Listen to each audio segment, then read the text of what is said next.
Okay, Assalamualaikum warahmatullahi wabarakatuh. Selamat sejahtera and good morning everyone. Can you hear me? Yes? Yes, Prof. Okay, alright. Okay, so first of all, thank you so much everybody for your willingness to join the IIRG sharing session and impact case study writing workshop organized by the Research Cluster Office today from 9:30 a.m. until 11:30 a.m. Okay, but before you proceed further, I would like to welcome the Dean of the Health and Wellbeing Research Cluster for a few words. Prof. Nuran, would you like to say anything? Sorry, can't hear you.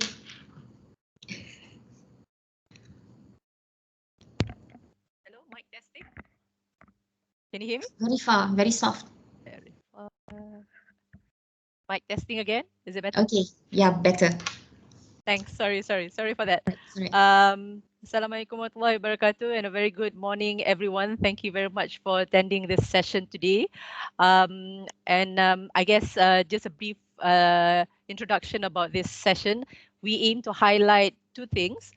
Mainly, this will be in a few minutes. You'll be listening to some sharing session from our IIRG holders or our impact champions, Dr. Farzana, Tajudeen, and Dr. Jillian Uy. And I'm sure they've got lots of things to share with us in terms of their research, and it'll be so much a sharing sessions would be very, very useful to all of us. And secondly, we'll also be hearing from Prof. Haseeb. He'll be doing the case study writing workshop, which is sort of a narrative that describes how your research conducted during the specific period of time results in change, or how do you write it in such a way that this can be appreciated by others. So this again is very, very important, and we thank Prof. Haseeb for joining us today. Just maybe to recap a bit, what does impactful research or research for impact actually mean? So traditionally, as researchers or academics, we do research and then we publish our findings. And most of the time, our role kind of end the moment that our research findings are published into journals. But then it's actually the responsibility of us, researchers as well as academicians, to bring these findings, to disseminate these findings to policymakers. And this this is something new that we are actually doing right now. So as they say, the only constant thing in life is change. So like now we're having online sessions rather than usual face-to-face session. But I guess in the last 2 years, we've been very comfortable with this. So um, now what happens is academics or researchers or research for impact just basically means that we need to recognize our role as agents of change or influencers. And it is how we involve the communities in generating evidence, in producing meaningful research that facilitates action. It is also about engaging, communicating, influencing, integrating these activities together in the whole research process. So we'll be hearing from our two IIRG holders, our impact champions, Dr. Farzana and Dr. Jillian Uy, on how they have gone through these two important things. Maybe just to give you some example of the world that we are in right now. So COVID, right? In the last 2 years, we have been very good in terms of defining COVID. What are the case definition? What is a close contact? What is the period of infectiousness? But one part of COVID that we have not really looked into that well is how do you recover from COVID, or the issues of long COVID. In fact, the word long COVID or the term long COVID actually came from the survivors of COVID, which means that it's not directly from the researchers, but more so from the stakeholders. So here the stakeholders are actually those patients who recovered from COVID. And the term long COVID is the first illness be made through patient finding one another through social media. So it's actually themselves that actually bring about this issue of long COVID, and they got it through social media such as Twitter, Facebook, and this happened even way before last year in March 2020. So the COVID survivors actually shared their experience through social media, and the hashtag, interestingly, the hashtag long COVID actually firstly started in Italy in May 2020, when Italy was really badly affected by COVID. So you can see the shift now from us researchers or academics looking into a research topic, but sometimes the research topic, or in fact, the work on long COVID actually started from the stakeholders involving the researchers, and this actually came up into a very big issue right now and recognized. So again, changes in research are happening throughout the world. So I think it is about time that we look at our role as agents of change, or even as influencers. And from the cluster point of view, we have the IIRG, or the Impact Oriented Interdisciplinary Research Grant, and this really aims to enhance the impact of UM's research to meet the nation's expectation. And how we do about, or how we gain this aim, is actually through effective engagement between the researchers and the stakeholders. Here, the stakeholders can be anyone from the ministries, agencies, or in fact, even the patients themselves. Sometimes the voice of the patients are the strongest stakeholders. And this should start even right from the stage of the project identification. So it should not be at the end of the project. So this is what we meant by having early identification of stakeholders involved in your research. And the value of interaction among researchers from various disciplines where we talked about interdisciplinary. So this is again the aim or the spirit of IIRG that we would like to put across, and of course the focus on the niche and trust that we have. So basically, what I like to say today is I hope everyone enjoys what we have planned. We aim to highlight the two things, that's the IIRG, our Impact Champions stories. At the same time, Prof. Haseeb's valuable information and knowledge on case writing workshop. We hope to learn a lot from that. And like I said, strategic, effective stakeholder management and communication is key to the IIRG. And it's also communication that links to influence, effective engagement. You know, you kind of need more better communication, and we do know that publication in journals or passive dissemination doesn't work with this current scenario. So it's not enough just to make your research publications available, but the evidence that we actually gain through our scientific evidence or scientific writing needs to be framed to motivate the recipient to make use of this evidence. So with that, I hand this over back to Prof. Siti Nadia, and I hope Thank you so everybody has a much. good time. Okay, thank you so much, Prof. Nuran. Okay, so now... Nadia, we can't really hear you. Okay. You can hear me? Can you hear me now? Yes, Prof. Okay. We're still having audio issues. We can't really hear you. Okay, can you hear me now? No? Yes, can hear. Can. Okay, all right. So let us proceed with our first session, which is the IIRG sharing session, where our first speaker is Dr. Farzana, and she is from the Department of Operation and Management Information System, Faculty of Business and Accountancy.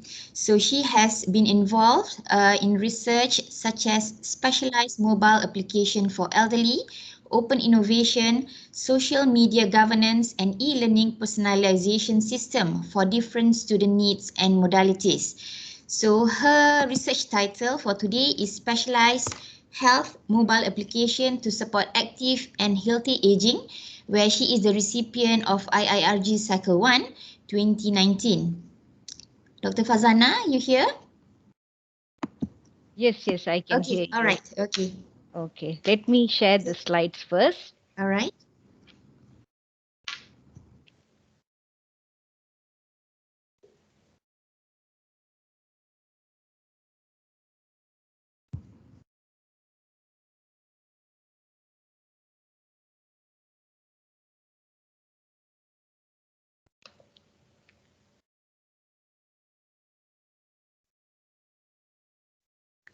Sorry, give me a minute. Okay. Can you see my slides? Yes, it's up. Okay. Okay, thank you so much, Nadia, Dr. Nadia, right? Yeah. Yeah, and Prof for the introduction. And first of all, I would like to thank the cluster for inviting me as a speaker for today's session. So today I'm one of the recipient of IIRG Cycle 1. So today I will be sharing my experience and the journey of this IIRG project. Hope it helps. Okay. So my topic is specialized health mobile application to support healthy aging. And so today the agenda, I've kept it simple. First of all, I'm going to discuss about my team, introduce my team, and then also talk about the research aim, output, and also the engagement activities that we have conducted as part of this IIRG project. Okay, first of all, when we attended the briefing in 2019, the first thing that was mentioned to us is that we need to conduct interdisciplinary research. Even just now, Prof. Noran mentioned about that. So we have to come out of our comfort zone. I need to look for people and collaborate with the experts from other faculties and conduct interdisciplinary research that creates an impact. So you can see here my research team here. You can see that we have members from various faculties, from faculty of medicine, business, and also computer science. So we collaborated together and managed to do this research. So these people are my strength and they are the backbone of this project. So allow me to introduce them. So we have three sub-programs in this project. The first one is led by me, and then the second one we have Associate Professor Dr. Mumtaz Begum from FSKTM, and also we have Prof. Associate Professor Dr. Noor Aniza Binti Abdullah. These two people really supported the project as Prof. Mumtaz was taking care of the app development and Dr. Aniza was taking care of building the online presence for the app. So thanks to them. And we also have other great group of co-researchers. So if you look at my sub-program members, I have here Prof. Tan Maupin and Associate Professor Dr. Noor Izati from Faculty of Medicine. They were very supportive because they have vast experience in conducting research related to older adults. So it was really helpful for us. And also Dr. Noor Hidayah from Faculty of Business, who is an expert in conducting user requirement study for the development of any technology. And then we had for the sub-program 2, we have Dr. Ajanta and Dr. Tamal Selvi from Faculty of Medicine, who really helped us in developing the content for the app. And also under sub-program 3, I have Dr. Mohammed Airul Nizam, who helped us in the website development and the crawler system development, and Dr. Tina Ranjini from Faculty of Business. She's a marketing expert and of course helped in building an online presence for the app. So apart from this, I would also like to thank Ms. Naja Mustafa, the research assistant, who helped us in the development of the app. So now let's move on to the aim of the research. So here we have three aims. The main aim is to develop a mobile application to support older adults. So unlike those days, now you can see the older people have started using smartphones. They can browse the net, they can use different type of application. So technology can really help them to manage their health. And of course, we have many mobile health applications today, but they are not mainly focused on senior citizens. There are some apps for senior citizens, but they are very specific. Say they help them to, like for example, teach how to do yoga, or they have an app specifically to remind them or medication. So what we wanted to do is we want to come out with an app that include all the important features and functions that are necessary for older adults, and also we wanted to make it more user friendly for them.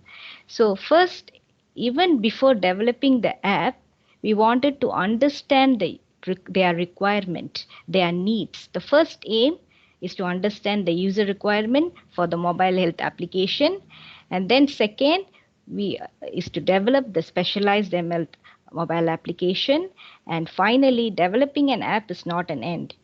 It need to reach the people and it need promotion, right?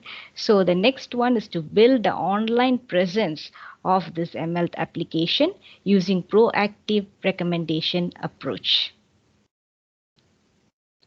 Okay. So as I mentioned just now, first we need to understand the user requirement even before developing the app. So we started our research by conducting surveys, focus group discussion among senior citizens, and then we gathered information on their needs and requirement in terms of features and functions, and also how they want the apps to look like, the colors, menus, everything. We gathered all the information and created a report. So this is the user requirement report, and we shared with the other program members also. And with the help of this report, we came out with the app H Plus. This is our app name and the logo. However, we are doing the trademark search and verification now. So once we get the feedback, then we will know whether we can use this name or any further modification is required. So this is the first the app home screen. So you can see this can be used by two types of users. One is either they can use as a guest or they can be a registered users. When they be a registered users, they have access to all the features and functions. Of course, the registration is free, but if they are users, these functions are limited. Access to these features and functions are limited. So once they launch the application, so this is the first page. So here we actually, you can see we provide a graphical representation of three important things that is necessary for a healthy lifestyle. One is sleep duration, water intake, and also the caffeine intake. So this graph give them a quick representation, graphical view, or how they are performing for the past 7 days, whether their sleep is good. For example, day 1, day 2, day 3, how it goes down and goes up. Even if they don't go inside the app, they can use this, to look at the graphical view of how is their sleep duration, for example. And then we have three important modules: lifestyle, medical information, and health management. Let me quickly go through just to show you what features and functions we have in these modules. So under lifestyle, we have two important things. One is diet and calorie information and track my activities. So under diet and calorie information, the first thing is know your food. This is basically where we provide information about Malaysian food and their calories. Why Malaysian food? Because when we conducted the user requirement study, right, one of the things requested by the user is they want a localized app. They want more relevant content, Malaysian based content. So we included information on Malaysian food and the diet. And also we are providing, the app provides some information on healthy food options and calorie calculator. Of course, they can simply they can click the breakfast, lunch and dinner they had, and they can calculate the calories. This helps them in managing their diet. And the next one is track my activities. This is mainly for registered users. And under this, we have three main things: lifestyle, activity, exercise, and set target. Setting target. In the first page, I showed you the water intake and all those things, right? Here you can set target one time. Say every day I want to sleep for 8 hours, right? And water intake, I want to take 7 glasses. And then the target is set already. Under lifestyle activity, the app uses simple graphical user interface to capture the data from the users.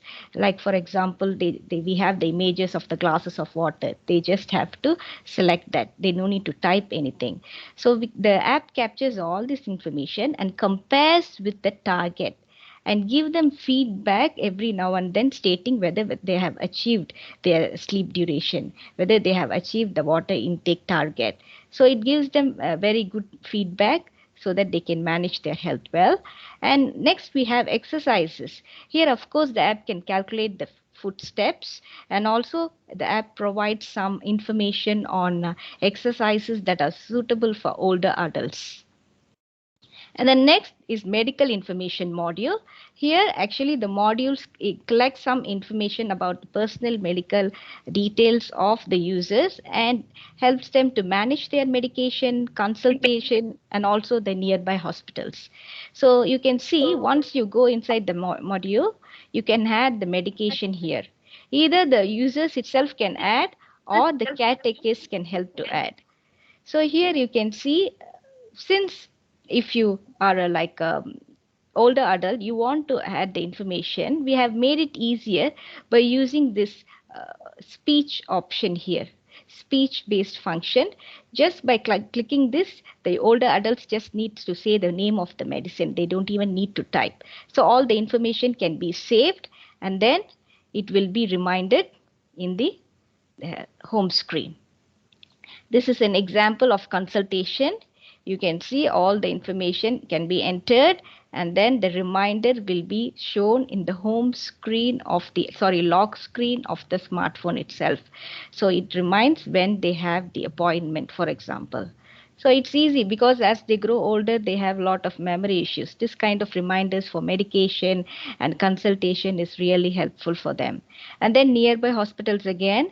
So it based on the location tracker, the app shows the nearby hospital. So in case of emergencies, they can quickly go to these hospitals.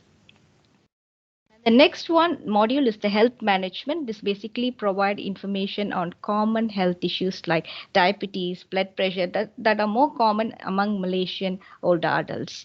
So here again we use speech-based search function to facilitate the older adults. So they don't need to type, they just have to say the name, for example, diabetes. Then the app provides all the information about diabetes. Again, they don't need to read by themselves. They can use this text read out loud function where just by clicking on this, the app reads for them all the information.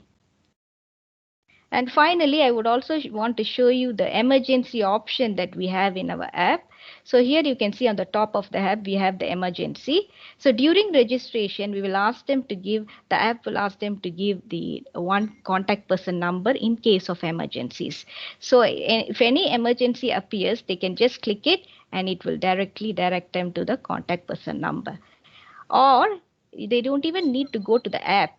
Even in the smartphone's lock screen, the emergency icon appears. So anything emergency, they just have to click it and it will automatically direct to the contact person number. These are some of the features and functions of the app. Of course, we have more features, but we don't have time to discuss here. But here now we are in the process of improving. Almost the app is ready, but we are improving the content of the app. And also we are doing the user evaluation test because we want the user to test our app and give us feedback so that we can further improve the app. Okay, as I mentioned earlier, just developing an app is not enough. We need to make people aware of the app. So we also developed a social media crawler system. So this system actually, this is called a crawler and autoresponder bot. So basically it collects information from social media users and send messages to recommend our app. So how we are doing this? Basically we have developed smart social media pages, a Facebook page and a Twitter account for our app. And then normally when we post any information about our app in our Twitter page, it actually the crawler, anyone who likes the page, follows us, anything, the crawler quickly capture these users' information and also their followers' information and send the automatic message stating that, okay, this is our new app and here is the link to install the app, just like a promotion. So that is the process of the crawler, function of the crawler. The crawler has been developed. Now we are testing the crawler. Okay.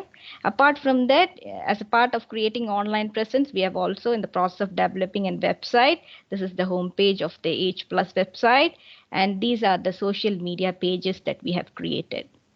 In terms of academic output, we have managed to publish few papers and we are also, in process of writing papers. The first one you can see we have published in Web of Science and then the second accepted for Web of Science, Scopus publication, some are under review. We have conference proceedings and also 3 articles in progress. We are almost finished with that. We are going to submit it soon.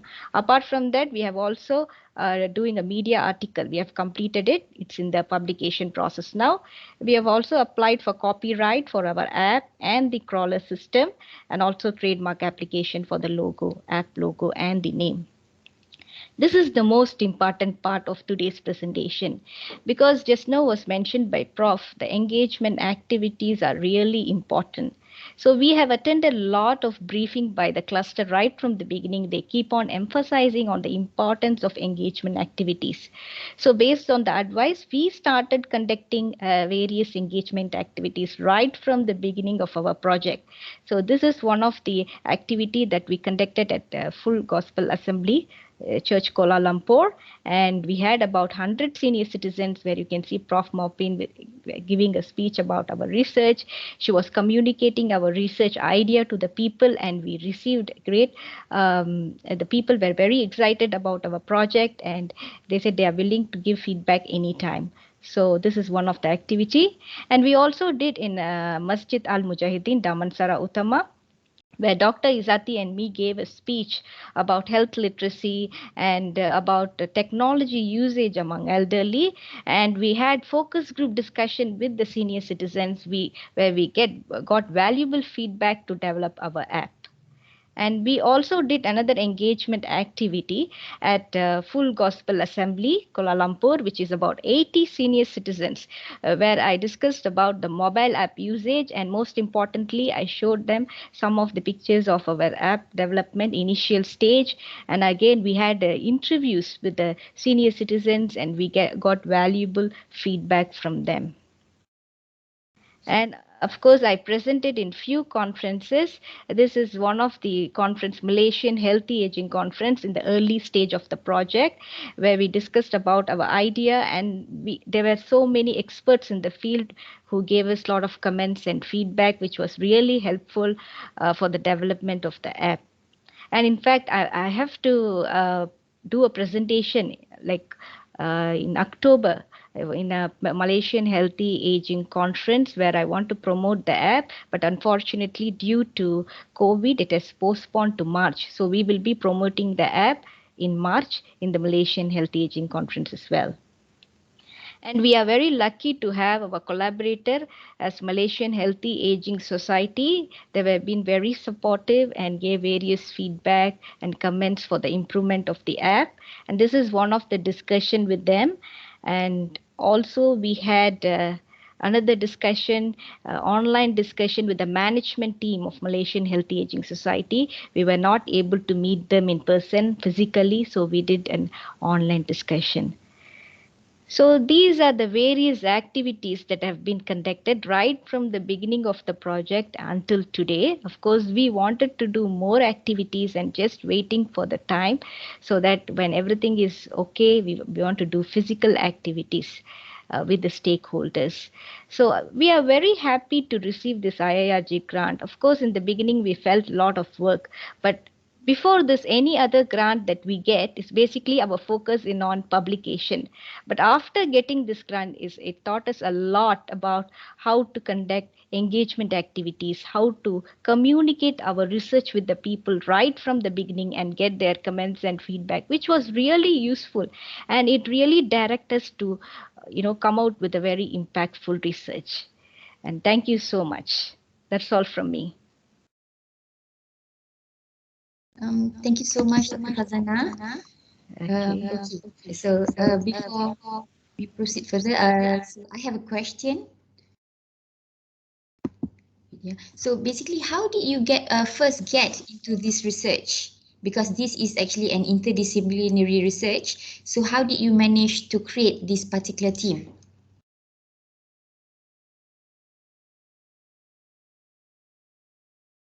Hello, can you hear me? Dr. Farzana, we can't hear you. Okay. Can you hear me? Okay. Okay, thank you. That's an interesting question. It's a very great journey, actually. So I was attending this briefing about this IIRG research. So I was really very excited when they were talking about, because during that time we have Prof. Haseeb and Prof. Ainin, Prof. Saiful, everybody were giving briefing and all these things, very motivating. So after finishing the briefing, I was so excited and started looking for researchers. Okay, it's very important. So we went there. I mean, I have an idea of doing this health management app. So I know that we need people from medicine, we need people from FSKTM to develop the app, and of course we need our people, business people, for marketing and also doing the user requirement study. So I was looking at the expert, finding the right expert, and I approached them, each and every one of them in my team. I approached them personally, and then I created all the group. Luckily, I have a very good group who are very supportive throughout the project until today. So it was really a great journey. So you have to have interaction, you have to go and approach them and identify the right experts. Okay, so thank you so much. Yeah, so that's very motivation. So we have a question in the chat by Dr. Arif bin Muhammad Sajidan. Yes. So may I know, is the budget allocated enough to perform this program? Okay, that one, yeah, it's quite tight actually. To be frank, the budget is not very enough, but we can survive. We can survive. We have to plan it properly, so that we can accomplish all the tasks within the budget. I wish I can get more budget because I have plans to improve my app content and also include more AI features. So I have plans, but it was okay. Planning is very important in order to do everything within the budget. I see. So I would like to ask any audience, from the audience, you can actually unmute your mic if you have any.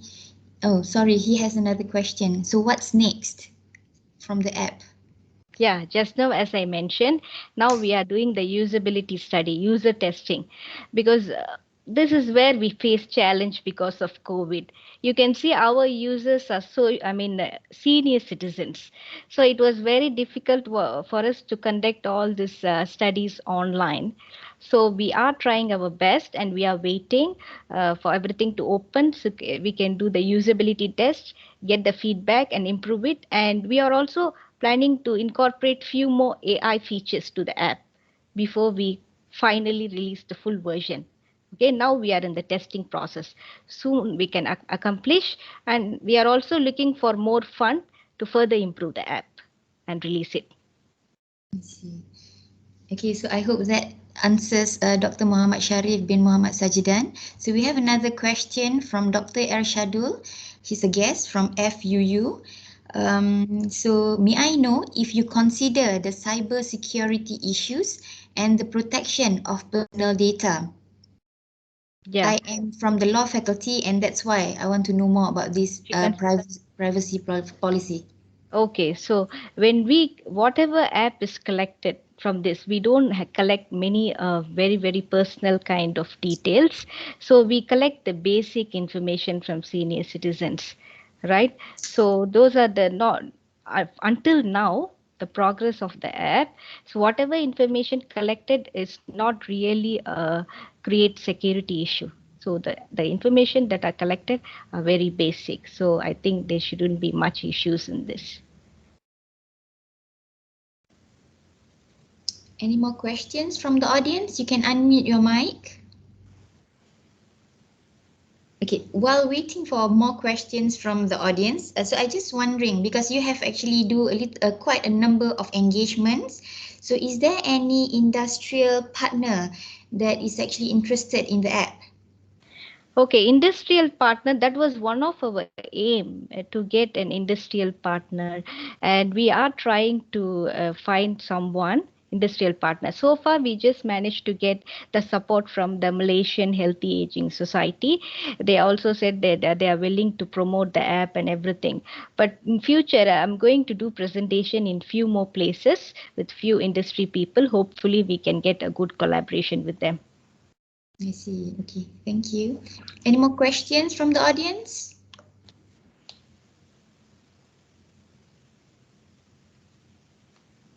No? Okay, so if there's no more question, maybe if there is, they can actually put it up in the chat box. Yeah. So with that, I would like to thank you, Dr. Farzana Parveen Tajudeen, for a very nice presentation. And thank you. So now, I would like to call upon our second speaker, Dr. Jillian. Oh, Hello, you're good here. morning, Okay, hello. everyone. Okay, so Dr. Jillian is also our IIRG recipient, Cycle 1 2019. And she's a senior lecturer from the Department of Geography, Faculty of Arts and Social Sciences. And she has been involved with underwater research. And today she will be presenting her research investigating the role of sea urchin herbivory in supporting coral reef resilience to physical damage. So without further ado, the screen is yours, Dr. Jillian. Thank you so much. I hope you can see what's on the screen. Yes, Yeah? it's up. Great. Yeah. Great. Thank you. Well, good morning, everyone. As introduced, I am Jillian Uy from the Department of Geography at the Faculty of Arts and Social Sciences. Project Pule is the name of the IIRG project that I lead under the Frontiers of the Natural World Research Cluster. And Pule stands for Protecting Underwater Life through Integrated Rehabilitation. Now, in a nutshell, this project is about rehabilitating damaged marine ecosystems such as coral reefs, seagrass meadows, and mangroves. But in this first phase of Project Pule, we will be starting just with the coral reef ecosystem alone. So I've been asked to share with you about Project Pule and about some of the most notable impact activities that we've done. But let me start by saying that it is not easy selling the idea of saving coral reefs. And this is mainly because a coral reef does not have a face, it doesn't have eyes, it doesn't move, it looks more like a rock, and therefore it doesn't have behavior that people consider to be cute or charismatic. So this has made it really necessary for us to work extra hard, to work extra creatively to capture attention for coral reefs. And this is what I'll try to share with you today about the journey of Project Pule toward impact. The research problem we are addressing in Project Pule is about the increasing damage that we see happening on coral reefs all around Malaysia. Coral reefs are marine ecosystems that are also known as rainforests of the sea because they fulfill similar functions as rainforests on land by producing oxygen and by supporting very high biodiversity. And in fact, Malaysia's coral reefs are considered to be amongst the most beautiful and amongst the richest in the world. However, sadly enough, corals are literally being broken up and smashed by careless human activities such as trawling, boat anchoring, and we have, sometimes really careless swimmers and snorkelers who actually stand on the coral reefs and damage them. So apart from that, coral reefs also can be naturally broken by the stronger storms that we see happening in the Southeast Asian region, brought about by climate warming. If we do not solve this problem of having broken reefs everywhere around us, we will eventually have less and less seafood because coral reefs are habitats for fish, squid, crabs, and prawns, all of which are important in Malaysian cuisine. Imagine if our coral reefs were to continue to degrade without help from us. This would be a big problem because Malaysians eat 6 times more fish than we do beef, and we eat 3 times more fish than we do chicken. This idea of rehabilitating coral reefs is not new. In fact, there are many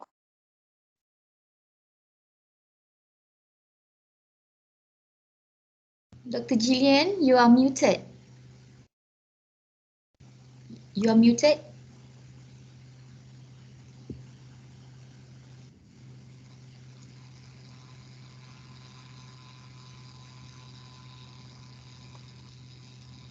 I'm so sorry. Was I talking alone to myself? No, it was just like few seconds. Yeah, you can actually How continue. did that happen? No, you can actually continue where you stop.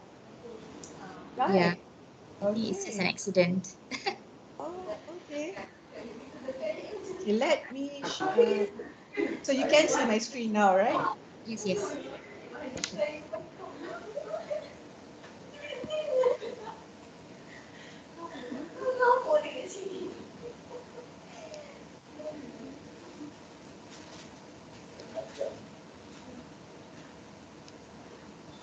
Sorry, hang on. Give me 15 seconds. I think my Teams is acting up.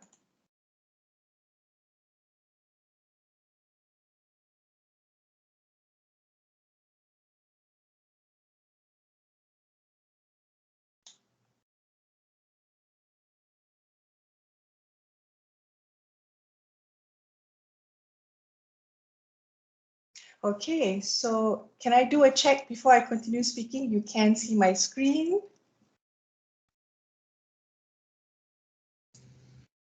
Great.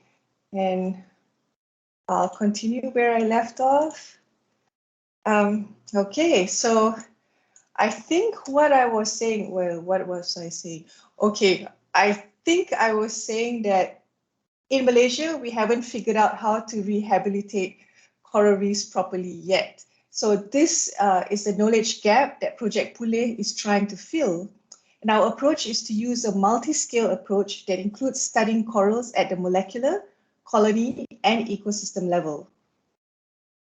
So this multi-scale approach requires an interdisciplinary team, and ours comes from 3 institutions in UM. I myself am from the Faculty of the Arts and Social Sciences. We have Effendi Yang Amri, who is from the Institute of Ocean and Earth Sciences. And from the Institute of Biological Sciences, we have Dr. Nur Adila Muhammad Fauzi, Dr. Lee Chun Weng, Dr. Nazia Abdul Majid, and Professor Norma. And with us also, we have 3 bright and very capable GRAs who have been absolutely instrumental in our impact activities. You will hear more about them later. Now, let me give you a 2-minute summary of the science behind Project Pule, because it has some bearing on our impacts. And I promise you, it's just 2 minutes. So what you see here is a coral, and this is also a coral, and this is also a coral. So all these are merely different types or species of corals. The usual practice when people do coral rehab projects in Malaysia is to select this type of coral species to transplant. This is a fast-growing species, and it can produce good growth results in a matter of weeks. But we at Project Pule think that selecting only fast-growing species for rehab is not a sound strategy for the long term. So this is the first research question that Project Pule is trying to answer. How do corals with different adaptive strategies recuperate from physical damage? We also wanted to study the effect of age on the regeneration capacity of broken corals. Now, normally age is not taken into account in coral rehab projects because we don't know how to tell the difference in age for corals. But we think it is important to find a way to measure the age of corals and to confirm if we should be using young or old coral fragments for rehab. And finally, when people do coral rehab, they always focus only on the coral itself. But we think that the animals that live in coral reefs may play a role in supporting the resilience of the reef.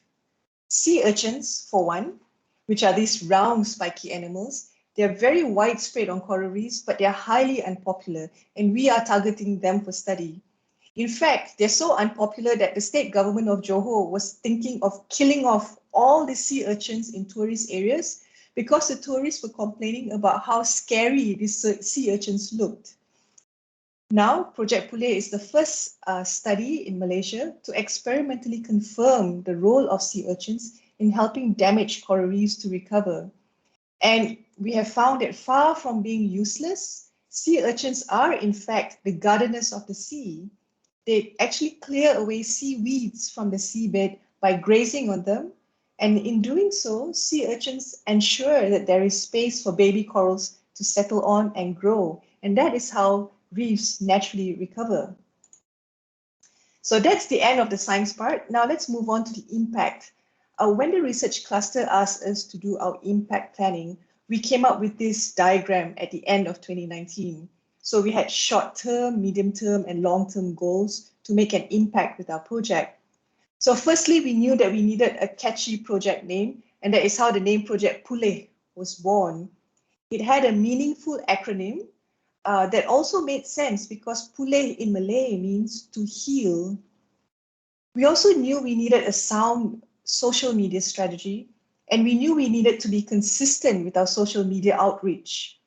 We knew we eventually wanted to create documentaries about our work and to have them screened on respectable platforms, such as at the KL Eco Film Festival, and someday National Geographic. I mean, we were asked to dream big, right? So we just put on all these big dreams here. We also thought we needed a website and a blog to carry our voice consistently in a different way from just social media. And in the longer term, once we had interesting results coming out of our study, we hope to be featured on radio shows and in the news. And all this together was meant to lead towards our end game, which we wanted to have an influence on national policies related to marine conservation in Malaysia. So we started with low-hanging fruits. The simplest thing that we could achieve, that's what we decided we would do first. So I started by setting up our webpage, which you can look up by Googling Project Puleh.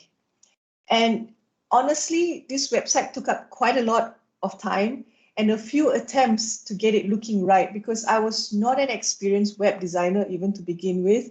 And I'm not even very good at designing, I don't have good designing skills, but I kind of had no choice. So it took me many hours of learning how to make it look presentable. And if you scroll down, you will see how each of our sub-programs have their own landing pages. So there's Project Shima, Project Nurin, Project Suri. And if you notice, they're all women's names because obviously the women dominate this group. So say, for instance, if you were to click on Project Shima, you would come to the Project Shima's landing page, which we populated with our own photographs so that there is no issue of copyright. We did not buy or borrow any photos from the internet. And as you can see, this page explains the nature of the project in layman's terms. Having this website was great because it gave us credibility when we approached industry partners. We would direct them to this page and they would immediately be able to get information about us. But having a website alone was not enough. We needed social media. So this is where one of our PIs came in, handy. Dr. Nuradila Muhammad Fauzi. We appointed her as our social media strategist for two reasons, actually.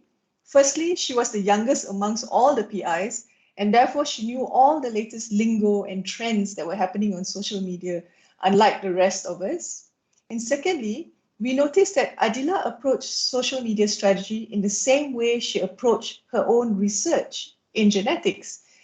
Adila paid attention to the latest trends in social media, and she analyzed what worked and what didn't work from a social media point of view. So Adila set up a social media plan with the GRAs, who were a huge asset to us. The GRAs really went above and beyond their own research projects as GRAs, and they really took on ownership of executing the social media plan for Project Puleh. So I'd like to share some of the social media strategies we adopted, but just very briefly, and you can ask more about it later if it's not clear. Firstly, we knew at the outset that social media had to be planned like our research. It cannot be random, it cannot be accidental or coincidental. We would plan the topics we wanted to post on many weeks before the actual posting, and each GRA would then have the responsibility of preparing those posts, and we would vet it. We also had to choose our platform according to our audience. For instance, we chose Instagram because its users are from the younger crowd who like looking at nice photos, and we were confident we could deliver that. We also chose Facebook because its users came from the older crowd, and older is okay, but this is the crowd with actual spending power, with money, and they are our potential donors and sponsors. So we had two, Facebook and Instagram. We agreed to post only once a week so that people don't get tired of us, and we posted only on high traffic days, which we identified by looking at the social media traffic analysis.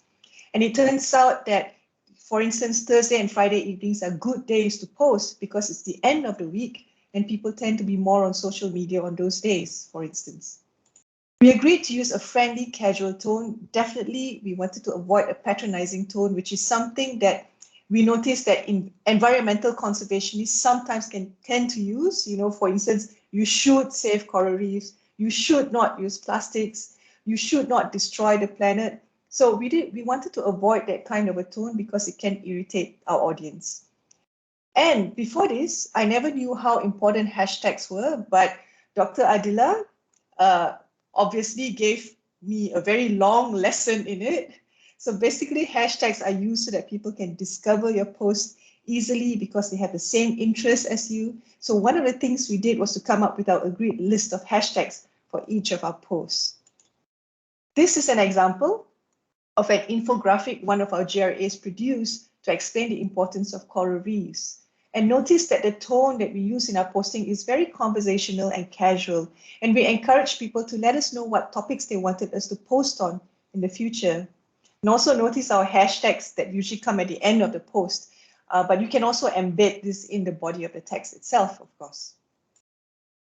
So we didn't just post about the science to let people know about coral reefs. We also had posts that were not related to our work. So we wanted to spotlight the personal aspects of Project Pule, meaning we wanted people to know more about the scientists and the students behind our project. So this post is an example of one we produced on International Women's Day on 8th of March, where we profiled our female students, Mok Man Ying and Chu KL. It's not easy being a female researcher in marine science because you need to, be at peak physical fitness and you need to have the necessary training for it. So we are super proud of our female students who are as good as, or sometimes even better than most men in the field. And we made sure to celebrate them in our social media, which we noticed that was very popular among our audience. Now, aside from social media, we also tried to think of simple ways to get the word out about Project Pule. For instance, signboarding our identity. This photo shows one example. And we noticed that whenever we went to collect data in the field, members of the public would be curious about what we were doing and they would stand around and watch us do our work. So that led us to produce banners such as these that we put up beside us when we were working in the field. So for instance, this one says, "We are marine scientists at work. Have questions? Come talk to us." And then we have a short description of Project Pule here. And we have a QR code that leads to our project website and to our social media pages.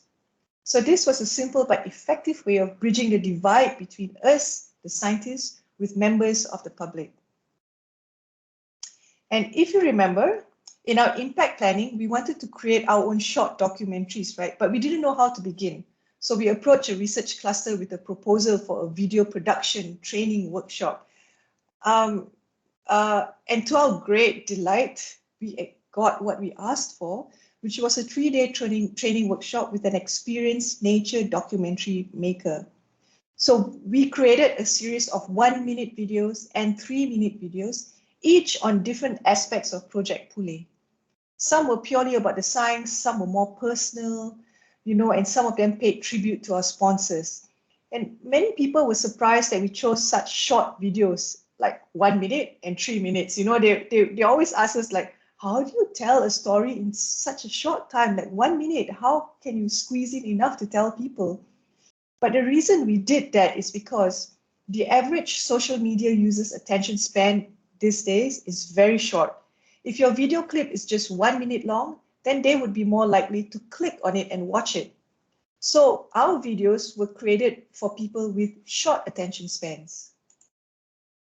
Out of the 9 videos we produced, 4 of them were shortlisted for screening at the KL Eco Film Festival this year. If you notice, that was one of our goals in our impact planning.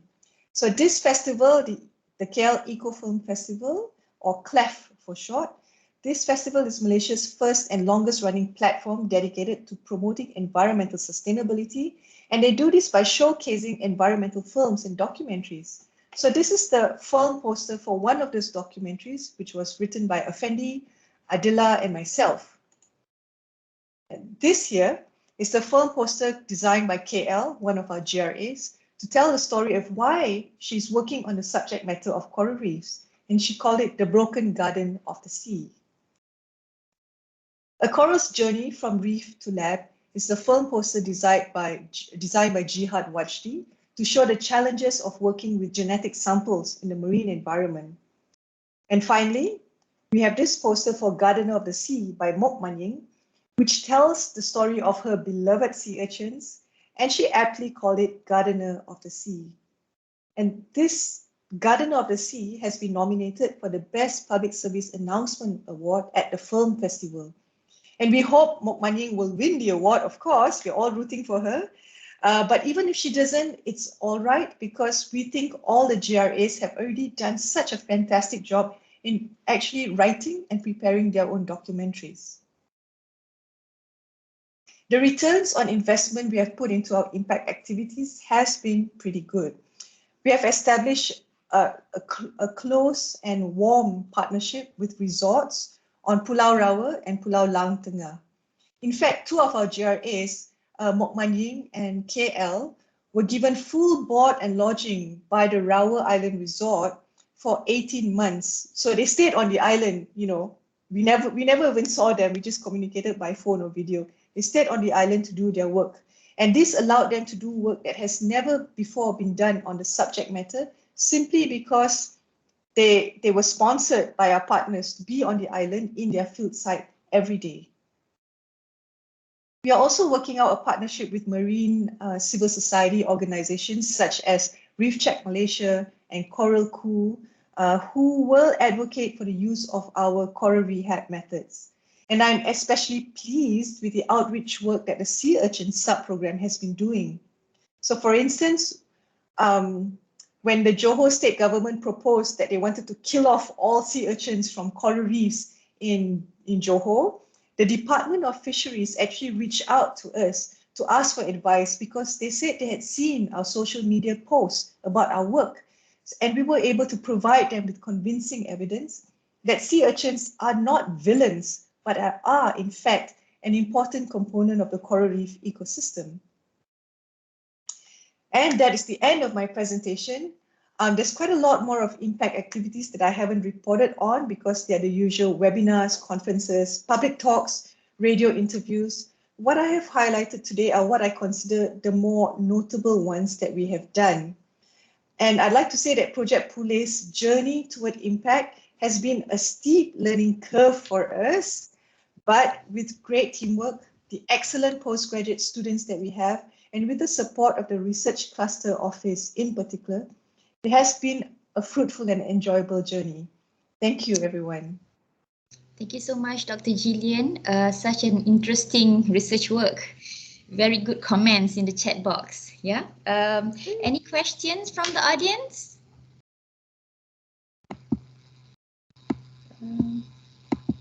Okay. Let me ask before they ask.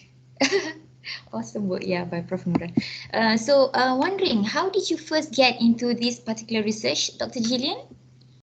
Yes, I am a marine geographer in training, and I've always wanted to work on marine conservation. And so we've always been thinking about this project for a very long time. And then when we saw the IIRG coming out, we were like, that's it. I think that's the project that we should work on. And then we looked around for other collaborators in who, you know, were on the same wavelength, like Dr. Nur Adila, Dr. Nazia, Dr. Lee Chun Wing, and put the team together very quickly, actually, just in time to submit for the grant. That's how we did it. I see. That's nice. Any questions from the audience? Anybody? Yeah, I've got one yes, question. Prof. Congrats, Dr. Jillian. It was such a wonderful experience to listen to the whole event or the journey that you've gone. And I particularly like how you tackle the social media component, because I think one of the fear that some of the researchers or academics have is the age gap, that we don't really, you know, it's a totally different ball game altogether in that sense. So that was really wonderful. My question is, in these last 2 years, I mean, we've always been in lockdown, and in the last 2 years of COVID-19, how would you think the sea urchins are doing? I mean, since there are not much of movements there on the sea, right? I hope, I don't know, yes. I'm just curious. Actually, I imagine that everything from the coral reefs to the sea urchins to the dugongs to all the fish are probably so much happier without all the constant tourist activities. You know, with more tourists, there's more sewage actually going out to sea, more tourists tramping on the coral reefs. So I imagine things would have improved actually for our marine environment with the lockdown. But another concern is, of course, the use of face masks and the disposal of face masks, that I think would be an issue in the next few years, since we are still in the pandemic of COVID. So I don't know how this will affect the sea organisms. Or yeah, actually, that would be probably another research trajectory, you know, for another project, actually, to look at all those disposables on marine ecosystems, because everything gets taken out to the coral reefs and actually lands on the coral reefs. That's right. Please do that. I mean, you've got your social media in at the moment already. So I think the education or educate the public in terms of how do you actually dispose of your surgical mask or on any mask for that matter that you have been using. And, sometimes when we just walk along the pathway, we see accidentally people might have dropped off their mask from their pocket and not really literally throwing it on the floor, but, things happen. But I guess since you already have that social media outlet, so maybe this is a good opportunity to educate the public now that everyone is actually using masks. Thank you so much for the idea, Prof. Nuran. I think what all our GRAs are listening, we'll probably make it a subject of our post on our next social media posting. Great, looking forward for that. Back to you, Nadia. Okay, thank you. Okay, thank you so much, Dr. Jillian. Okay, so that's the end of our first session. So now moving on to our second session, which is the impact case study writing workshop. I would like to invite Prof. Haseeb, the Dean of the Innovative Industry and Sustainability Science. Prof. Haseeb.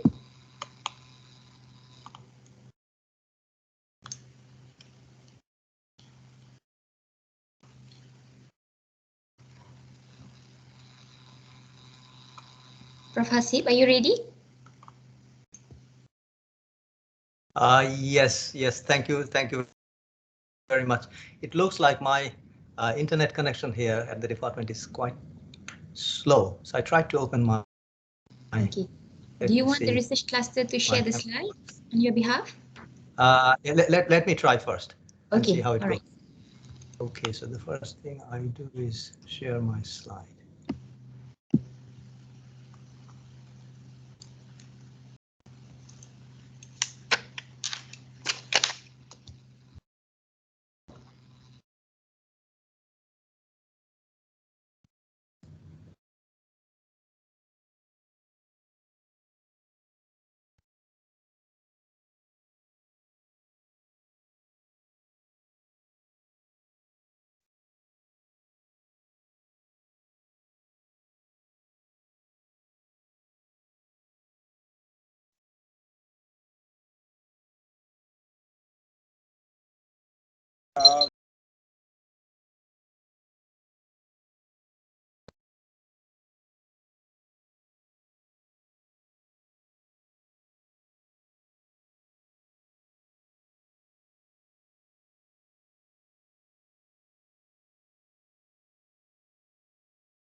Hi everyone, while waiting for Prof. Haseeb, maybe we can have a 5 minutes break and we start again at 10:40.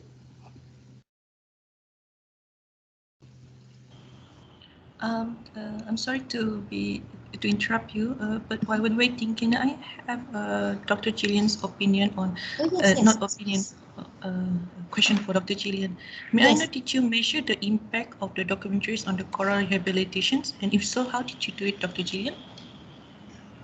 thank you for your question. When you say measuring the impact of those activities, is it?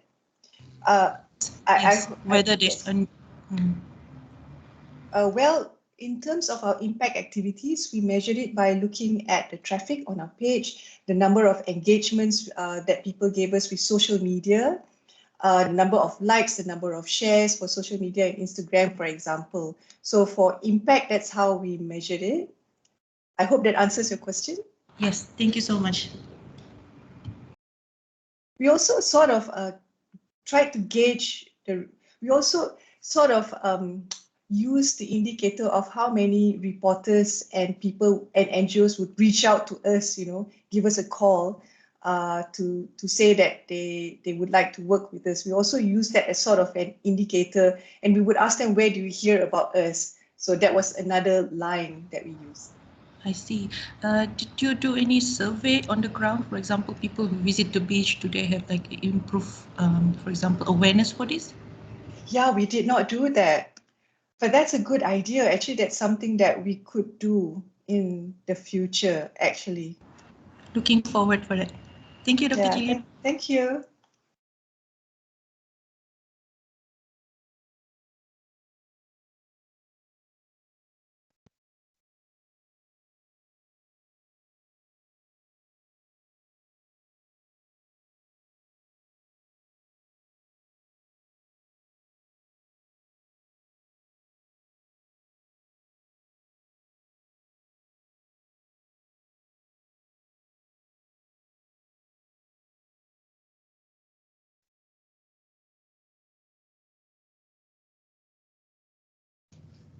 Sorry for this. Yeah, I can see your slide. Yes, Chanti, can you see my slides? Yes, we can see your slides. Yes, Prof. Okay. So at the end of the break, I think we will start, and I will switch off my camera because that seems to be a problem also.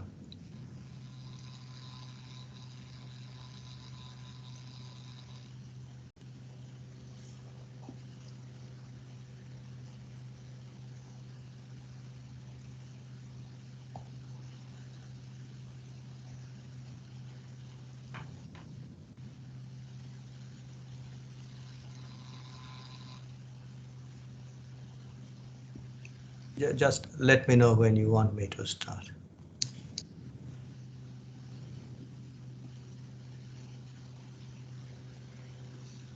Prof. Haseeb, I make announcement, 5 minutes break until 10:40. Is that okay with you, or you want to start now? Okay, no problem. No problem. Yeah, okay. We will wait. So while waiting for the audience, so maybe you can help us by filling in the feedback form. The link to the feedback form is in the in the chat box. Yeah.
Prof. Haseeb, you may start if you wish. Yes, I can, but the thing is, slides are not moving.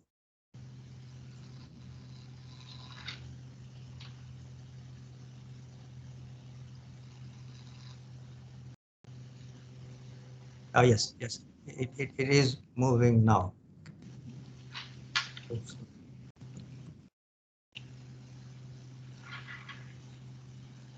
Just see if it is. Can you see my slides moving? Yes. Okay, I think then I am ready to start. Can I? Yes, please. Okay, all right. Thank you very much. Thank you, Dr. Nadia, and the audience. Welcome to this presentation.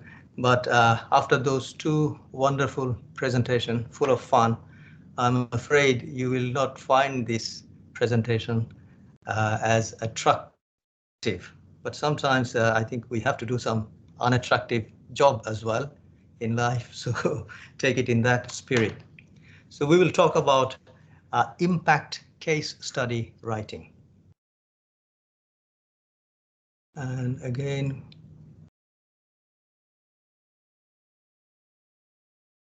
it's really something quite slow. So probably I will go out of the presentation mode and then just try to.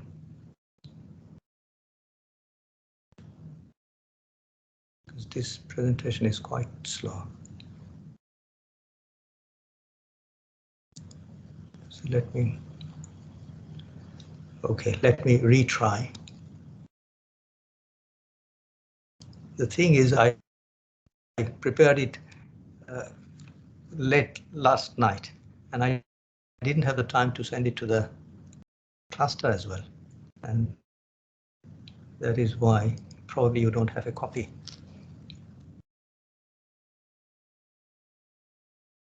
Let me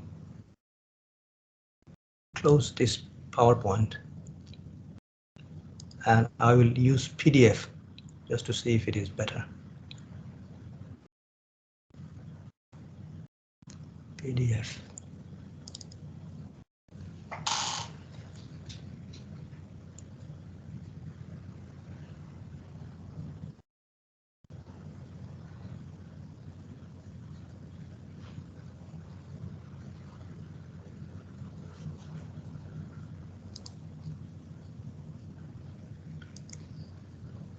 Okay, so once again, thank you all very much.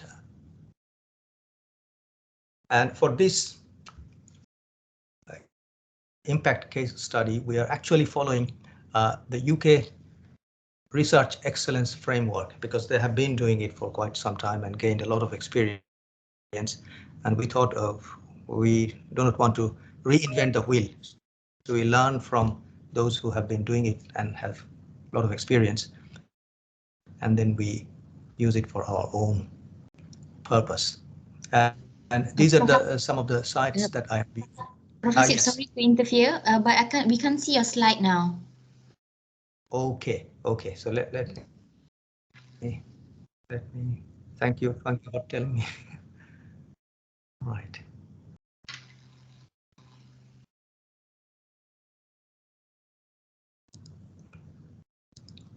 Let me share again.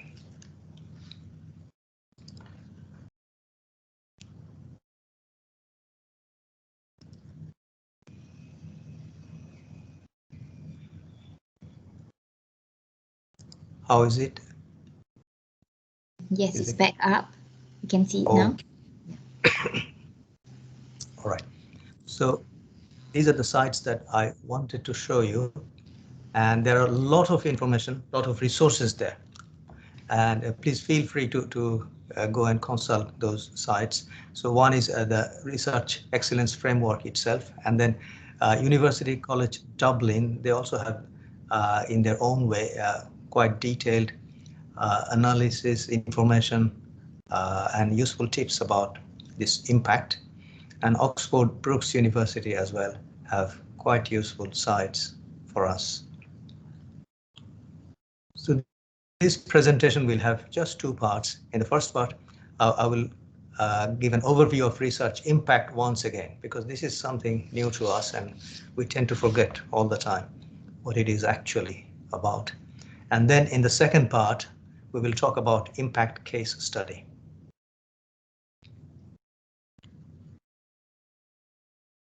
Just to remind you what is impact, you have seen these slides, I think, quite a number of times. So if we follow this UK Research Council, impact coming out of research can be divided into two types. One is academic impact, and another one is economic and societal impact. Now, we are all too familiar with this academic impact, publications, citation, etc., creating new knowledge, which we will continue to do.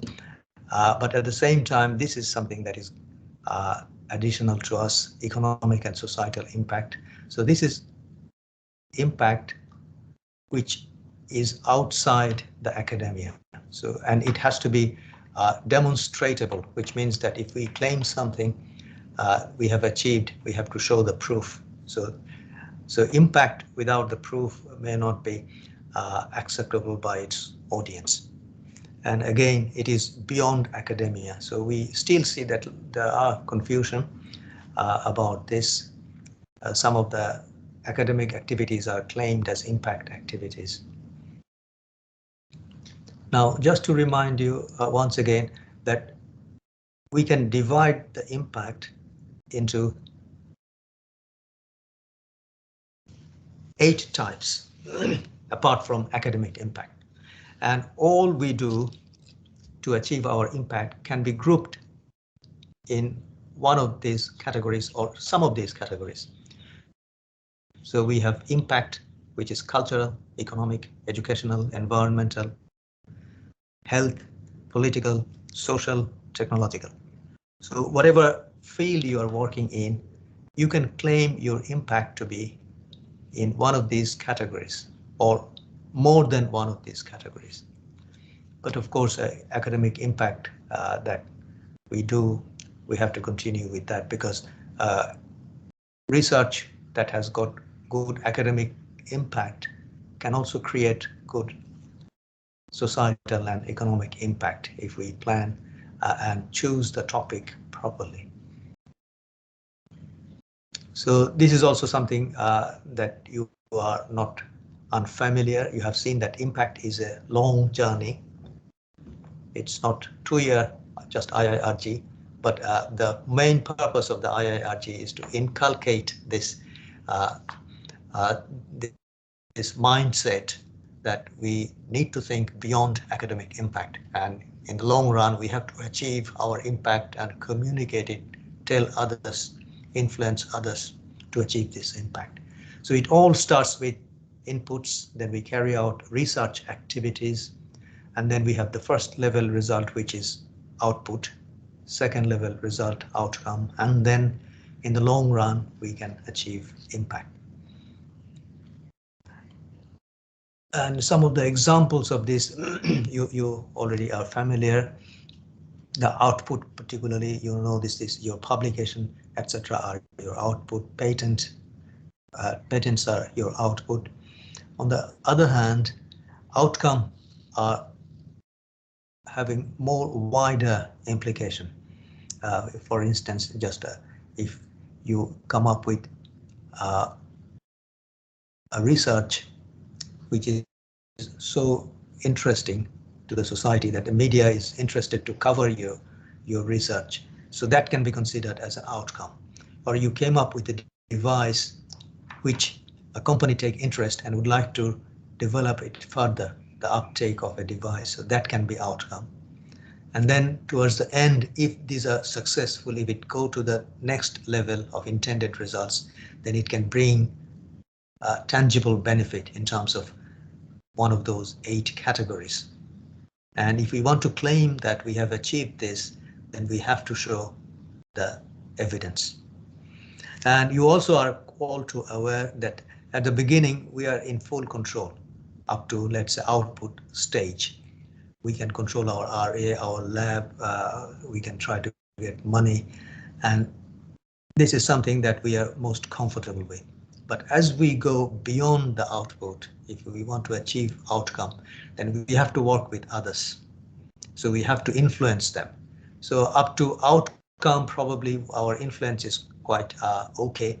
But if we want to achieve impact, we may not have direct influence. So we have to work with wider audience. We have to be tactful. We have to be strategic and get help from others, because we may not be able to achieve on our own.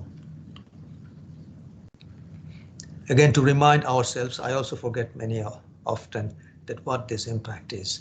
So impact is a change that we make in the world, not in the university, not in the journal papers. And this means that it can be influencing policy.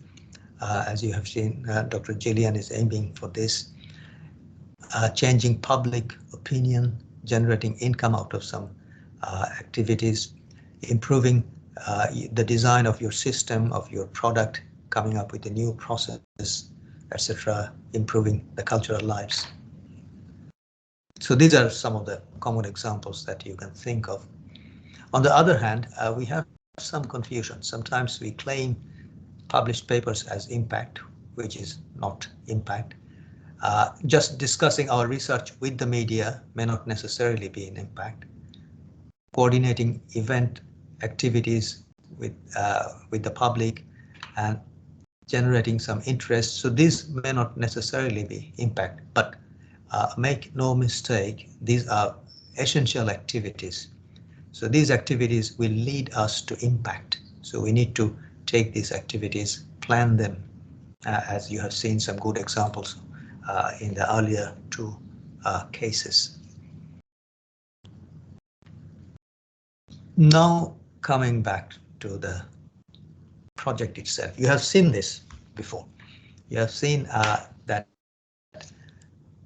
as a recipient of IIRG, you produce some results, some papers, some documents related to impact. You have already done this impact summary, pathways to impact, and those stakeholders characterization, lay abstract, etc.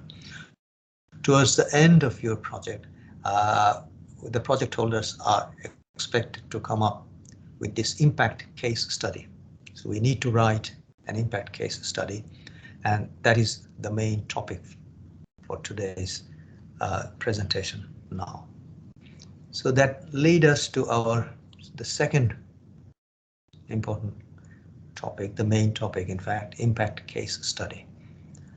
Now, just achieving something is not enough. We have to tell others, and we have to tell others in a convincing way so that they believe it, so that they find truth in what we say. And that is the purpose of this impact case study. Now, who do we tell to? And we have to think about it.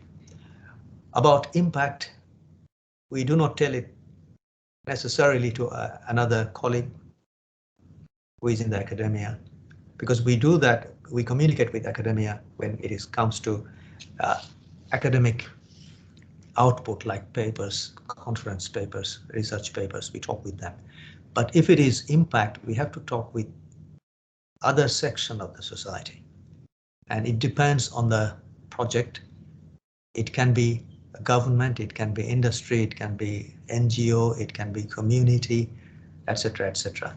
So when we write this impact case study, we have to write in a language that is understandable to those non-experts. So that is very important message that we would like to remind ourselves. So impact case study will be written in a non-specialist language, in a language that will be easily understood by general audience. So this is what an impact case study is. It's a narrative, it's a story. Of course, a story that will be backed by evidence. And the story will tell how our own research benefited others outside academia, benefited in terms of culture, economy, environment, and all those 8 aspects that we have just seen. And in this impact narrative, impact case study, we describe how our research made a difference in the world. So that is the main emphasis, how our research made the difference. And typically it is a text-based document that is required, But in addition, we highly encourage you to consider multimedia case studies. And towards the end, I will try to show you some example if my bandwidth allows me to do that. And I have been talking about this evidence for a number of times, you have noticed, and we have to have evidence also what we claim. It's quite a simple document, and these are the main components. And again, we use the format by REF, Research Excellence Framework of the UK. So the first component is the summary of the impact, written in layman's term, and it's about 100 words. And after that, we describe the research that made it possible. Again, we take out all technicalities out of it.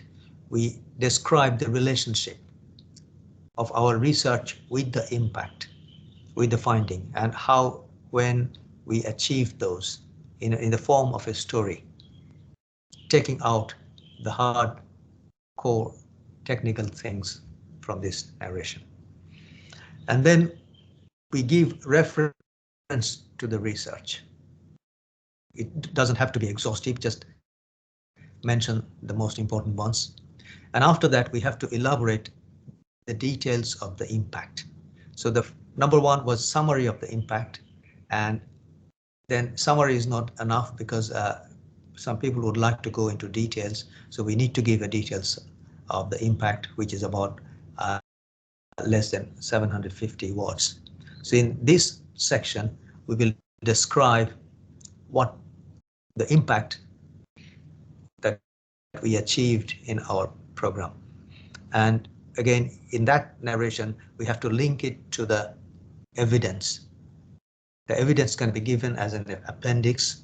We can use a referencing to give the evidence in this impact story, which you are writing in section 4 in details. And in section 5, you give a list of all references that will support your claim of impact in section 4. So basically, this is what it is. And let me just show you a template. So we prepared a template for you, again, following REF, and we will share that template with you so that you will find it easy to write your own impact case study. Let me open this template.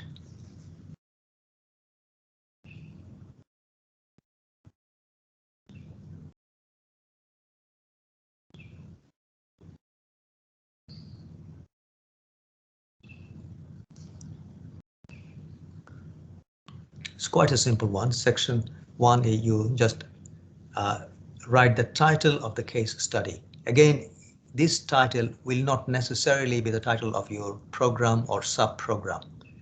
You need to choose the title depending on the impact that you are claiming. You have to write in a way that general public will be interested to learn more about this case study.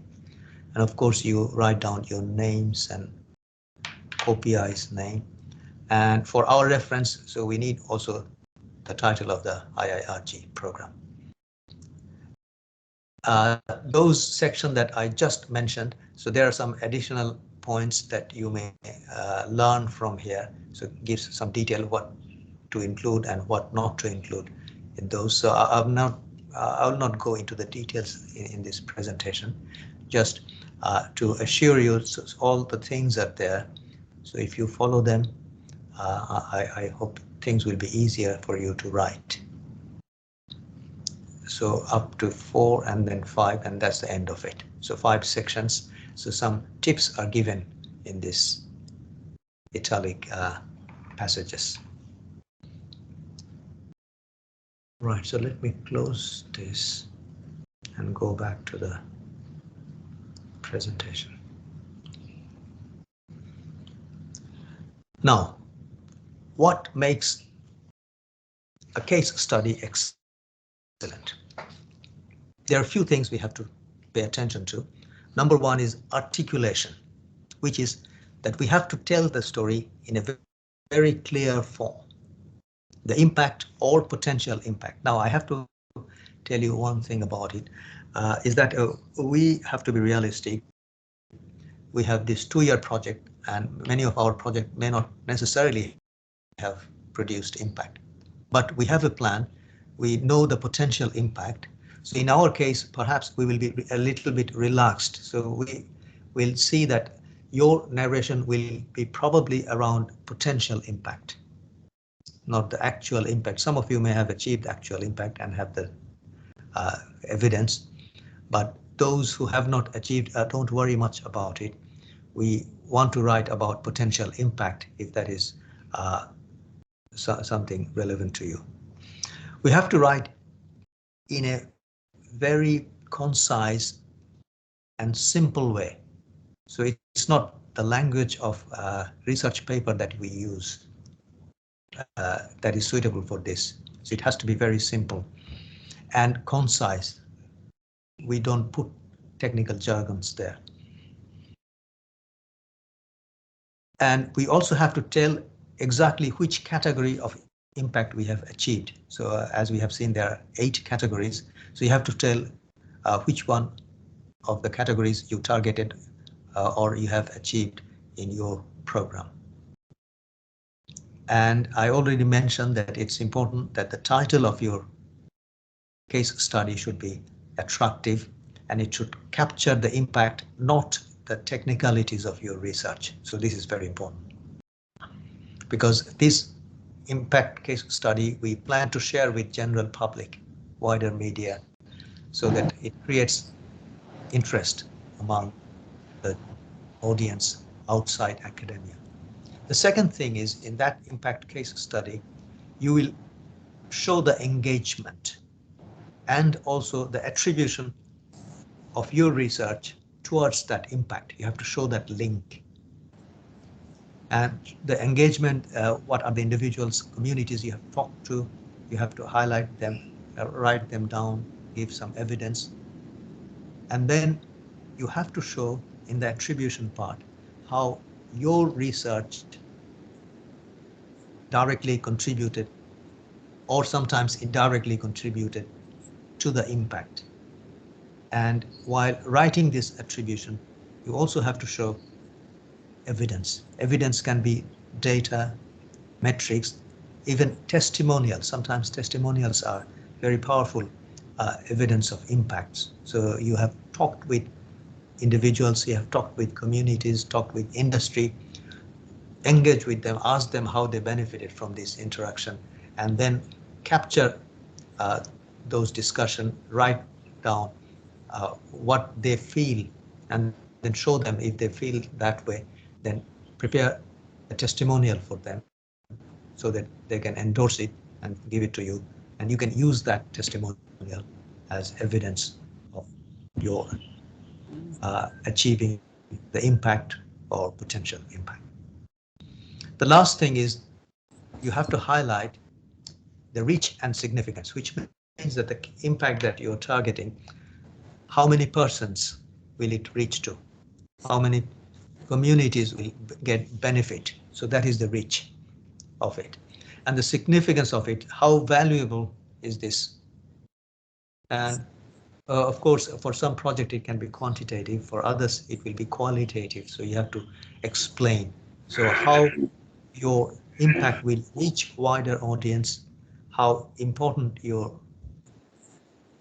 impact is, how they will get benefit. So you have to highlight this thing. So and a case study that has got these 3 types of characteristics will be successful ones, and people will like it.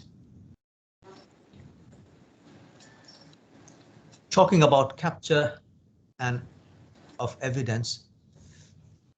So when you collect, for instance, some kind of data or testimonial, you have to pay attention to these 3 aspects that I just mentioned. One is the reach, so how widespread the impact is. So we have to capture that one. The second one, as I mentioned, the importance of it or the significance. And the third one is the link between your project, your program, to the impact. So how your research contributed to the impact. And I have mentioned some of the type of evidence that you can include in the case study as your reference. The records of the meetings with policymakers, or for that matter with any other stakeholders, links to the media appearances, attendance figures in an event that you organize. So bring the list of people who attended and made the link towards your impact claim. Testimonial from beneficiaries, I think this is a very useful way. So I know many of you are working with civil societies, industries, so please engage with them and bring those testimonials. So that will be quite a favorable addition to your impact case study. In addition, all sorts of data that you can put in depending on your own project, those will be useful. And when we get the evidence, sometimes it's too general. It's not useful. The evidence, the testimonial has to be quite focused, and that has to show that there is a strong link between your research and the benefit that they get. So that is why this slide you may find useful. Of course, we will share these slides with you later on. So it should richly describe and explain the significance of your impact. So whatever testimonial you get from the stakeholders. And to get a good testimonial, it doesn't happen automatically. You need to engage with them. So probably you can have a one-to-one session or some interview session, ask them questions, probing question about your research and see their feeling. And once you capture their feeling, write them down. And then later on send them those that, do you agree from this interview, I felt that you have this view on my project. If you agree, then you give me a version of your feeling on your letterhead. So make sure that you get it in an official format, and that will be useful.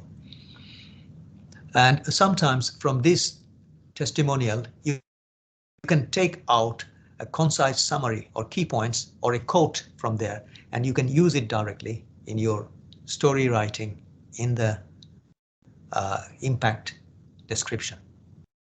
So those are powerful way to convince the reader. And all those testimonial and evidence, you integrate them in your storytelling in the main sections of the impact case study. There are a number of tips that I compiled from different sources for you. I will not read all of them now. You will have the chance to go through them. Just to highlight once again that this is a piece of document that we need to prepare with quite care and love, because this is something that will be seen and read by non-specialist. So we have to keep that in mind. And it has to be a coherent narrative. Whatever we explain, the link between our research and the impact has to be convincing one. And I have to remind you that whatever impact we claim or potential impact that we want to achieve, we have to label them. So you have to tell if it is in one of those 8 categories or a few of those 8 categories. Title, I come back to the title once again. It has to be very attractive, so we have to write it carefully. Non-technical title.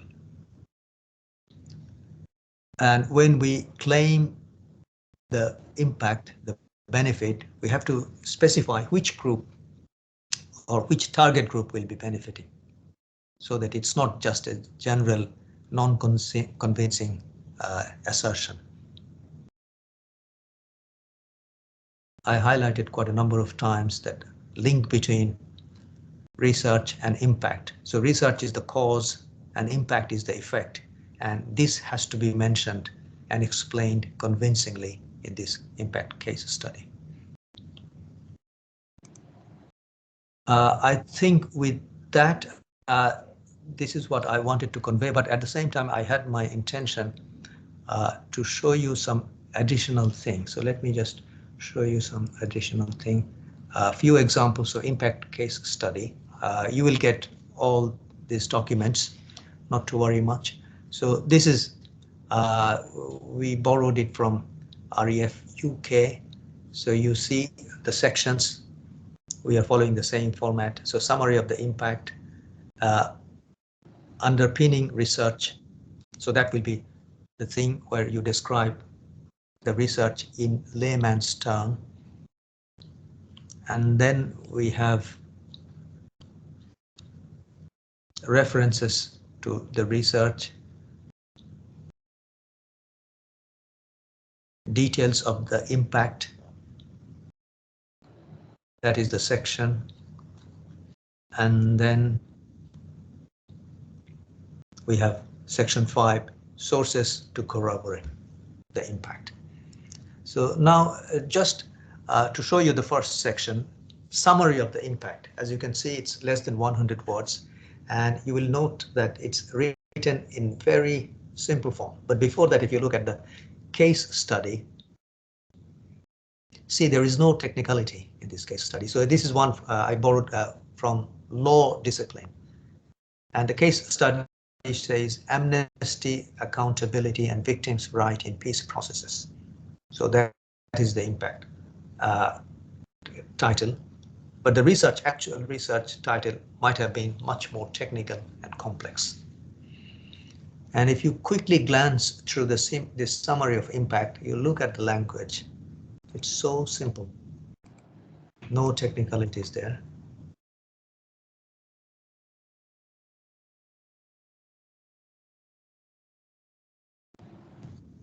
Okay, so for the sake of time, Dr. Nadia, how many minutes do I have? Yes, Prof. Basically, we should end the session by 11:30. So you have another like 20 minutes, including Q&A. Okay, very good. I think we have enough time. So then I will go a little bit slow. I would like you to read this yourself so that you get a feeling. If you're not in the field, it doesn't matter. You read it as a stakeholder and see if you can understand it. So if a law professor writes this, and you as a professor in, let's say, medicine, if you can understand this, get the grasp of it, then this impact case study has succeeded.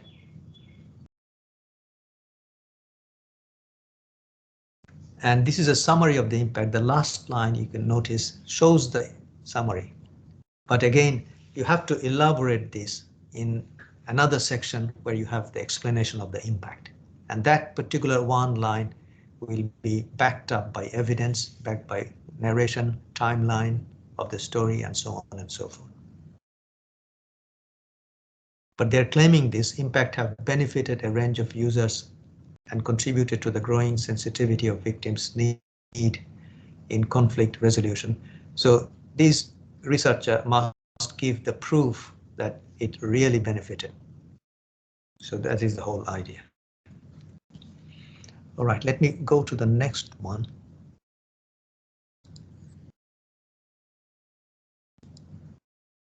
which is on medicine. So it's coming from the University of Cambridge.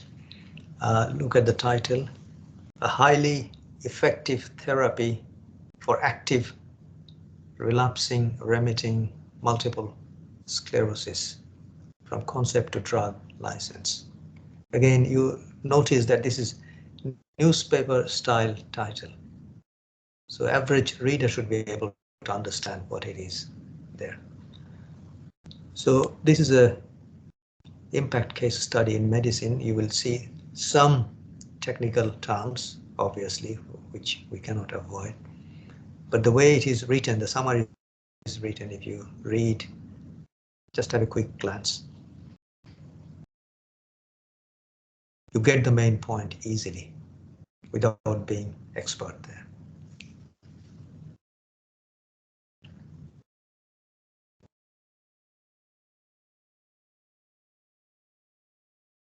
And this particular case study, it shows some impact in terms of numbers.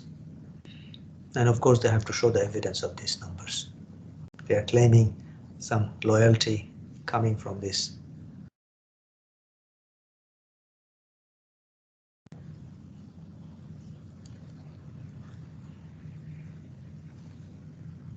All right, then I will go to another one,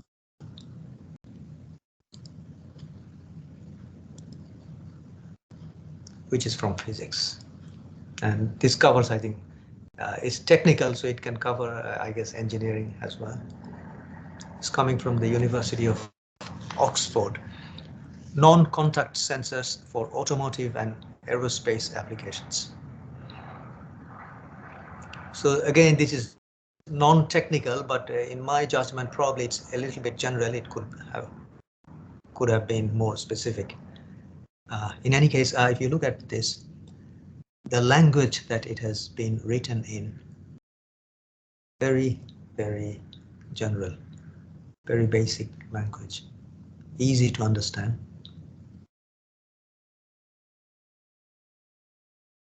They claim the benefit there. The sensors are capable of making contactless measurement, very hostile environment.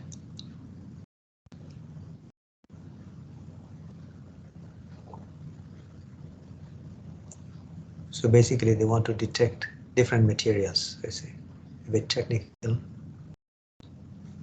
And their claim of impact is also numerical. So they claim that it achieved 2.5 million revenue. Obviously they will provide the evidence. And it has got benefit in the automotive sector, and they have deployed it. So if you read this section, these sensors from the key elements of products that have been successfully deployed in automotive and other transport applications. So they have to demonstrate which company have adopted this and what type of benefit they got. Of course, they describe the benefit. Benefit to the end users are these: ease of use, speed, cost saving. So this is the type of language you have to use in your impact case study. And we heavily count on your impact case study, because from the cluster, we look forward to widely publicize this with the relevant audience once we get it from your side. All right. In that case, let me try my luck and see if I can show you. No, what I will do, send this link to the cluster, because we may have to go to this site to see some. Okay, so let me just put it in the.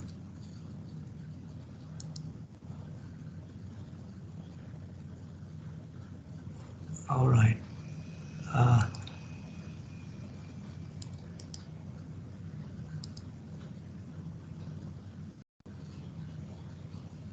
Chanti, I sent you this, and I'll tell you when to go to this site, because towards the end, I think we can visit this site and have a look at some of the impact case study, which are basically video. But we will just listen to the type of language that they use. Okay, so from my side, let me try if I can go to this.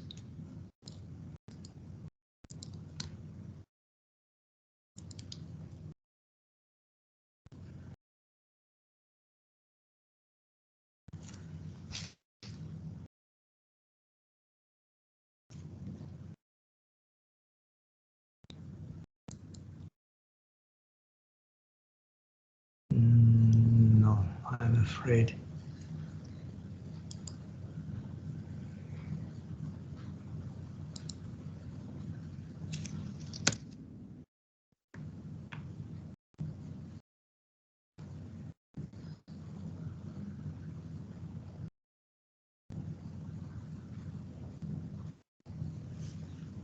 Not this one. I wanted to show you another one.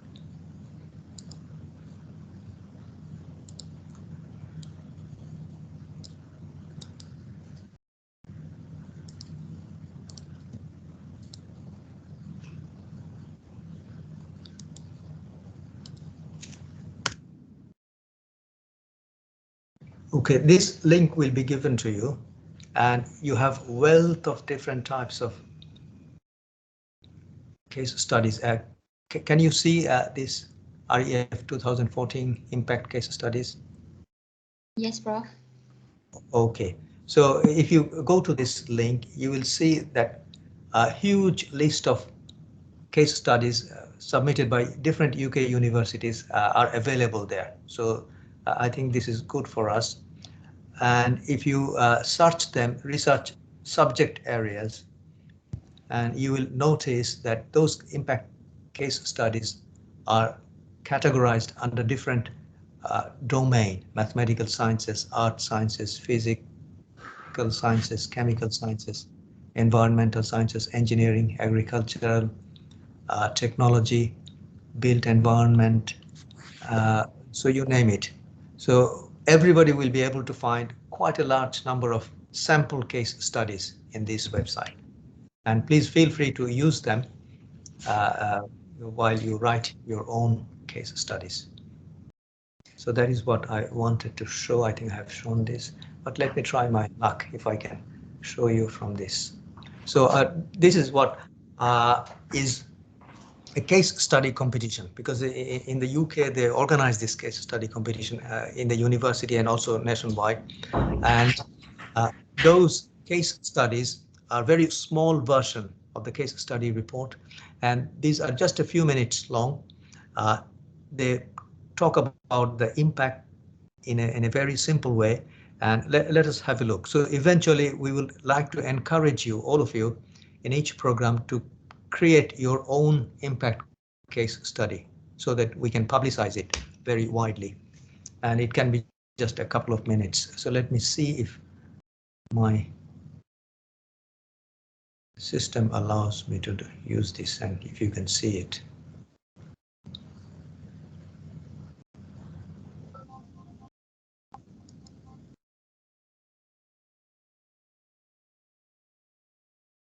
Can you see? Sorry, Dr. Nadia. Yes, Prof. Is the video visible? Okay. Yes, So the video is. you stop me whenever you want, because I'm done. So now it's Okay. just a 14 minutes video. There are a few types of research impact from different disciplines, one from science, non-science, and so on. So we can continue listening to this. So let me. Okay. Okay. So since you have shared the link with the audience, so maybe I can open the session for Q&A, Prof. Okay, in that case, that is fine. Yeah. Yeah, I'm afraid there's questions from the audience. So Okay, any questions from the audience? You can unmute your mic.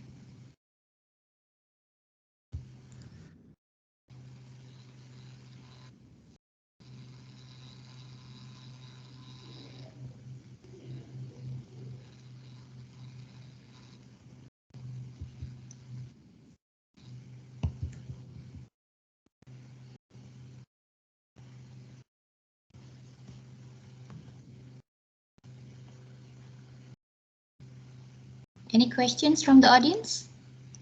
So if there's no question, Prof. Haseeb, maybe you can proceed with the video, if you don't mind. Okay, yeah, all right, we can do that.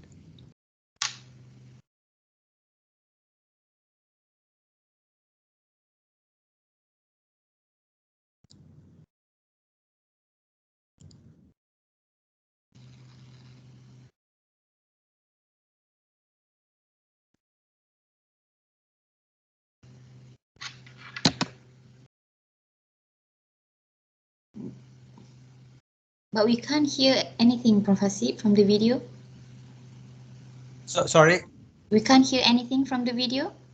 There's the volume. Oh, Maybe you I see. In that case, yeah, maybe if you can play it from the cluster side, Chanti, if it is possible.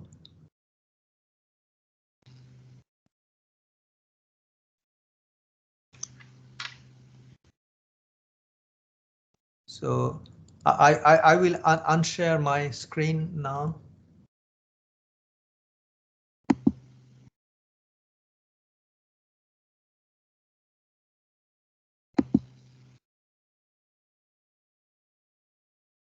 So I unshared my screen. Yeah, Dr. Shanti, are you sharing the videos with the audience? Hold on, Prof.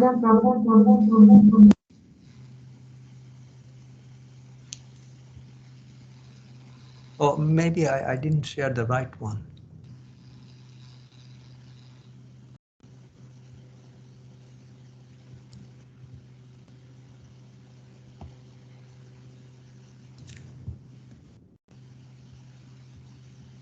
Prof. Haseeb, there's a request for you to share the video link from the YouTube that you put up just now. Okay, yeah, I'm sending it now. I think I shared the wrong one last time. So this is the one for the video. The video, yeah? Yeah. Okay, thank you so much, Prof. Haseeb.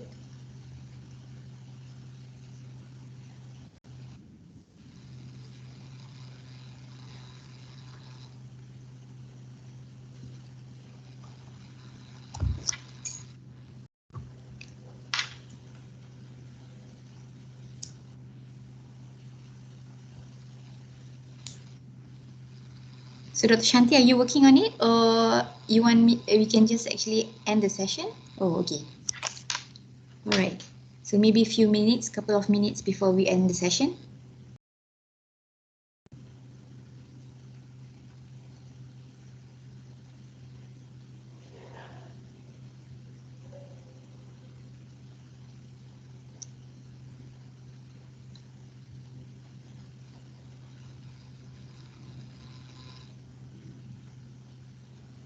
Looks like the same problem. Yeah. Sound is not coming. Yes, the sound is not coming. Maybe we have to give the, Yeah.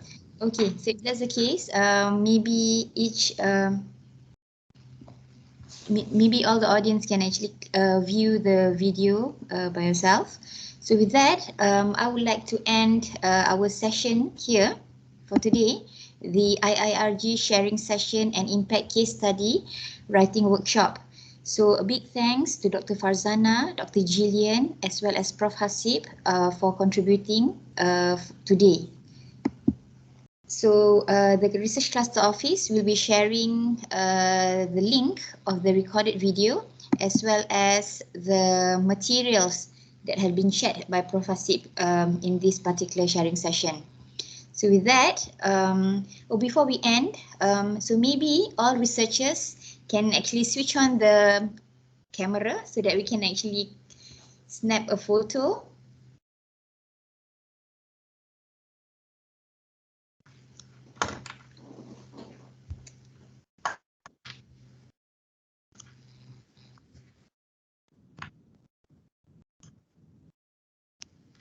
Thank you, everyone. So I hope this session will give some benefits to everybody, all researchers in UM.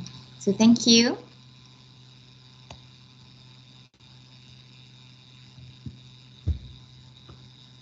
thank you.